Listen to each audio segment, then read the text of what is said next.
नमस्कार, GS9 news मध्ये आपल्या सर्वांचं स्वागत आहे। संविधानवादी पक्ष संघटनेतर्फे पुकारण्यात आलेल्या सोयगाव बंदला 100% उत्स्फूर्त प्रतिसाद। बंद शांततेत, प्रशासनास निवेदन। Bureau report Sunil Chavan, Soygaon.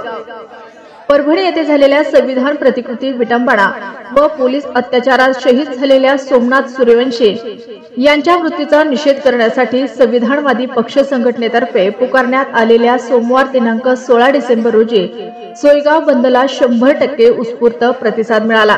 दरम्यान बंद काळात कोणताही अनुचित प्रकार घडला नाही। बंद शांततेत पार पडला। सोयगाव शहर बंद दरम्यान सोयगाव तहसील प्रशासनास निवेदन देऊन संतप्त भावना महाराष्ट्र सरकारला पोहोचवण्याची विनंती करण्यात आली।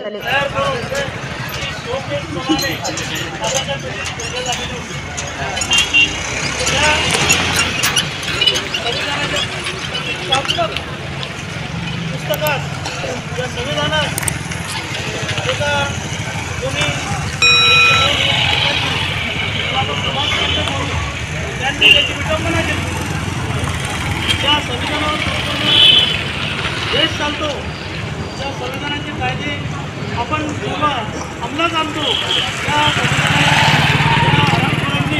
नाकारलं।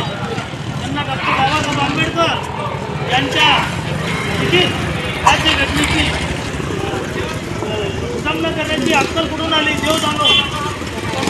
मनोवादी लोकांना शिक्षा द्यावी याचा निषेध म्हणून आपण या ठिकाणी सोयगावला हे आंदोलन करत आहोत। आज संपूर्ण सोयगाव शहर 100% कडकडीत बंद केलेलं आहे। सर्व संविधान प्रेमी पक्ष संघटना व जनता या आंदोलनामध्ये तन धनाने सहभागी झालेले आहे। त्याचप्रमाणे व्यावसायिकांनी सुद्धा आपल्याला उत्स्फूर्त असा पाठिंबा दिलेला आहे। घटनेनंतर परभणी येथील पोलिसांनी भीमनगरच्या वस्तीमध्ये जाऊन कोंबीज ऑपरेशन केलं।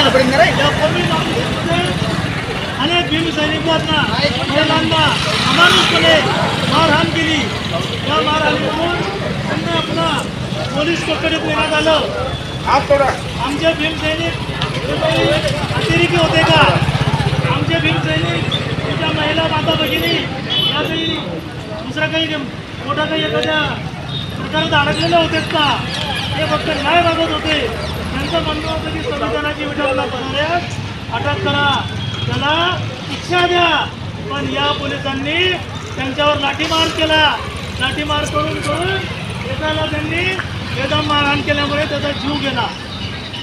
त्याचं नाव सयाजी सूर्यवंशी असं होतं। हा सयाजी सूर्यवंशी हा पुण्याला राहत होता। त्याची LLBची परीक्षा चालू होती। तो LLB अखेर होता। त्याने कोर्टाकडे जामीनसाठी अर्ज सुद्धा केला होता, पण या पोलिसांना, या न्यायालयाला त्याची जामीन नाही, त्याची दया आली नाही आणि त्याला पुन्हा पोलीस कस्टडीत मारला आणि त्याचा त्यात जीव गेलेला आहे। त्या आंबेडकरी अनुयायास हा आंबेडकर अनुयायी फक्त बौद्ध समाजाच नाही, हे संविधान हे पूर्ण देशाचं आहे। हे त्या उदार समाजाचे